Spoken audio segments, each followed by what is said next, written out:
Hey guys, thank you for checking out Modular Framing on YouTube and checking out our videos. Thank you guys so much for your interest in our products. In this video, we're going to show you guys how to install a panel into our stopper systems.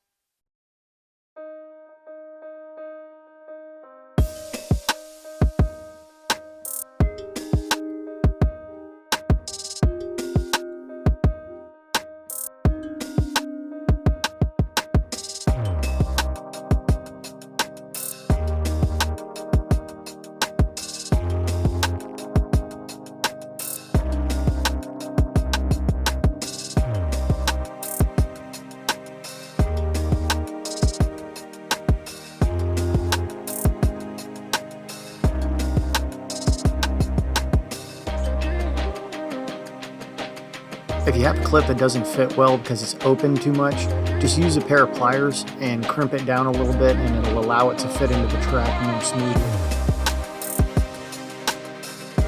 If you have one that's closed too much and it's loose, you can open it up a little bit with a screwdriver.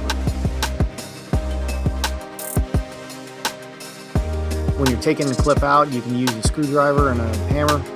Just remember that when you go to take those out, you will destroy that clip and it'll need to be replaced with a fresh new cut piece.